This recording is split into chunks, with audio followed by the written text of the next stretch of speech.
नमस्कार, मैं doctor Bhuvaneshwari Verma, government जे योगानंदन Chhattisgarh college Raipur से। मैं आपके सामने वीडियो लेक्चर लाई हूँ BSc third year third paper third unit से। टॉपिक है फाइनाइट स्टेट मशीन। तो सबसे पहले हम डेफिनेशन देखते हैं फाइनाइट स्टेट मशीन का।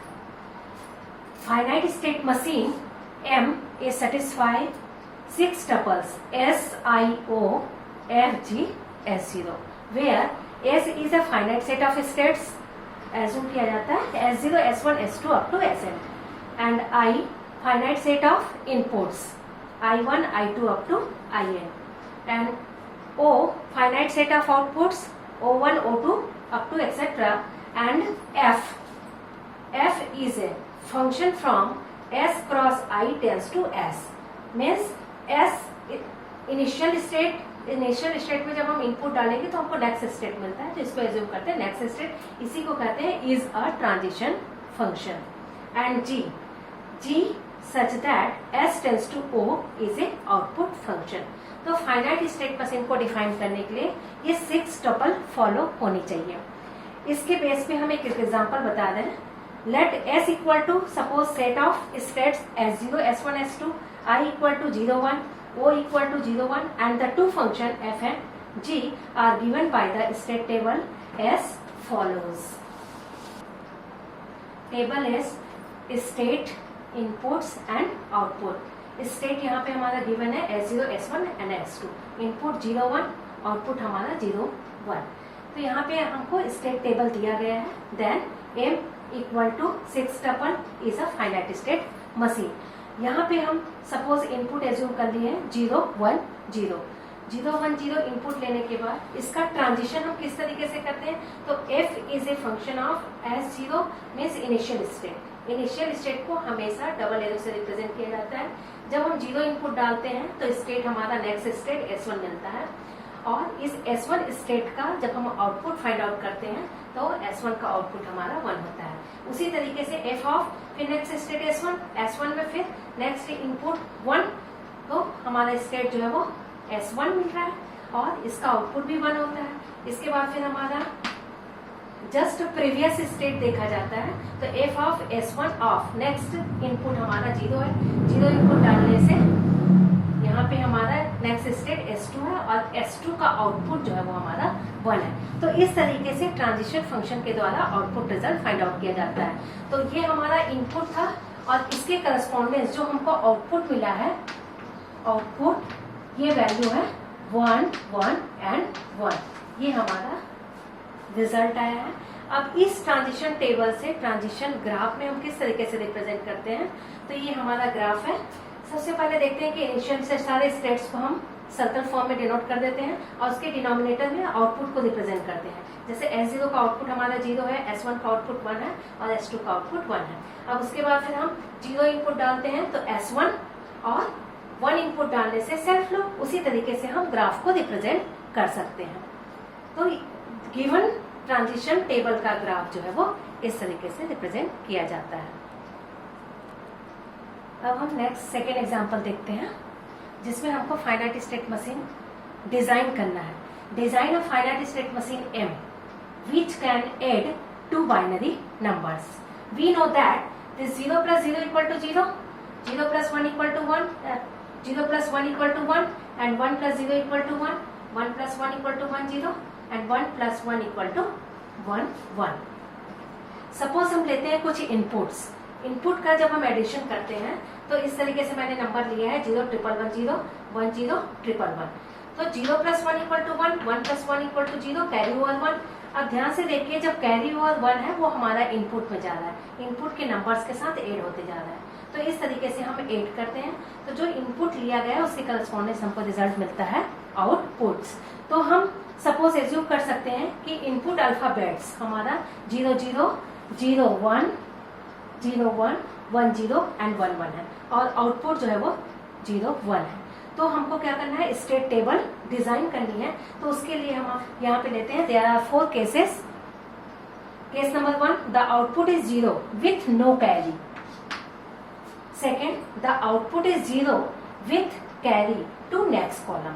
जैसे कैरी ओवर होता है वो नेक्स्ट कॉलम में चला जाता है। The output is 1 with no carry and the output is 1 with carry to next column. अब ये जो हमारा 4 केसेस है, इस 4 केसेस को हम स्टेट फॉर्म में डिनोट कर सकते हैं। जिसका आउटपुट 0 है उसको हम S0 से डिनोट करते हैं, इसको S1 से, केस नंबर 2, केस नंबर 3 को S2 एंड केस नंबर 4 को S3।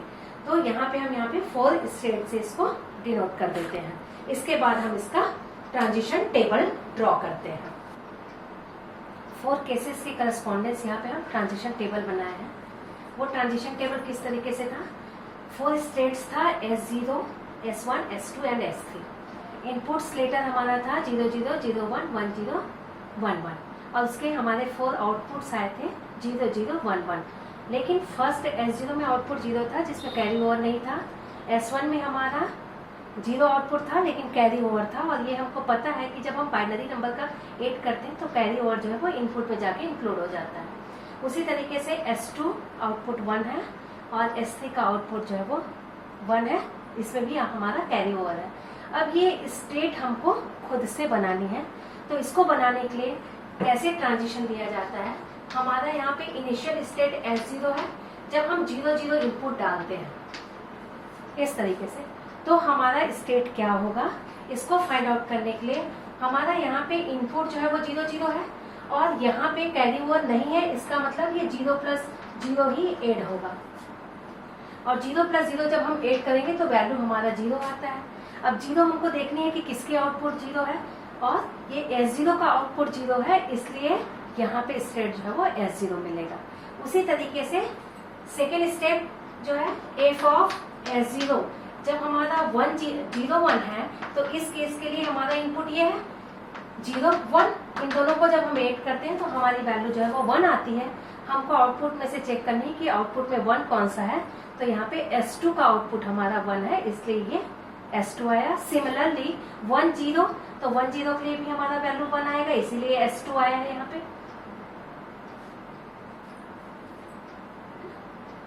S2 और उसी तरीके से नेक्स्ट जो है वो इनपुट जब हम 1 1 लेंगे तो 1 प्लस 1 इक्वल टू 1 0। 1 0 मीन्स इसको हम इस तरीके से कर सकते हैं,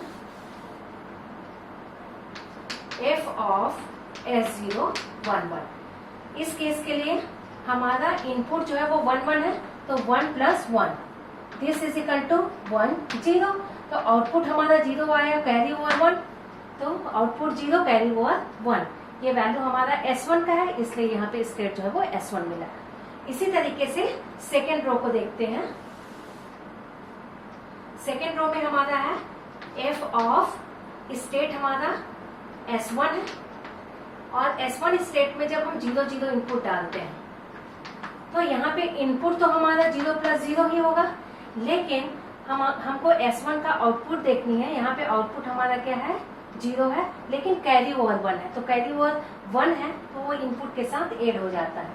तो इनपुट के साथ ऐड हो गया तो 0 plus 0 this is equal to 1, इसलिए ये वैल्यू 1 आती है। अब यहाँ पे वैल्यू 1 आई है, इसका मतलब कौन सा आउटपुट 1 है ये हमको देखनी है। तो S2 का आउटपुट जो है वो 1 है, इसलिए यहाँ पे S2 आया है। उसी तरीके से नेक्स्ट स्टेप में हम 0 1 के लिए देखते हैं, तो 0 1, तो ये 0 प्लस 1 हो जाएगा ये, और 1 plus 1 this is equal to 1 0। तो 0 आउटपुट कैरी ओवर 1 यहाँ पे है आपका, तो इसलिए ये स्टेट जो है वो हमारा S1 आ गया। सिमिलरली सेकेंड स्टेप भी यही आएगा। उसके बाद फिर हम देखते हैं ट्रांजिशन फंक्शन ऑफ S1 और इनपुट 1 1 के लिए। इनपुट 1 1 है तो 1 प्लस 1 और कैरी ओवर 1 है, इसलिए 1 आ गया वैल्यू जो है वो, और इसकी वैल्यू होती है हमारी 1 1। अब आउटपुट 1 कैरी ओवर 1 कौन सा है हमारा S3 का, इसलिए ये पोजीशन जो है वो हमारा S3 मिला है। इसी तरीके से हम S2 के लिए भी सेम कर सकते हैं। यहाँ पे आउटपुट 1 है लेकिन कैरी ओवर तो नहीं है, कैरी ओवर नहीं है, इसलिए हम क्या मान लेते हैं कि ये वैल्यू जो है वो उसी तरीके से सिमिलरली जब सॉल्व करेंगे तो एज इट इज ये दो आई है बिल्कुल सेम, यहाँ पे भी हमको वैल्यूज मिल जाएगी। इस तरीके से ट्रांजिशन स्टेट हम फाइंड आउट करते हैं। अब इसी ट्रांजिशन टेबल के अकॉर्डिंग हम इसका ट्रांजिशन ग्राफ बनाते हैं। तो ग्राफ के लिए मैंने पिछले एग्जांपल में बताया था, सारे स्टेट्स को सर्कल्स फॉर्म में डिनोट कर लीजिए। इनिशियल स्टेट को हम डबल एरो से रिप्रेजेंट कर देते हैं, और यहाँ पे स्टेट्स के डिनोमिनेटर पे हम उसके आउटपुट्स की वैल्यू को नोट करते हैं। तो S0 divide by 0, S2 divide by 1, S1 divide by 0 और S3 डिवाइड बाई 1। इस तरीके से जब हम 0 इनपुट डाल रहे हैं तो S0 मिल रहा है।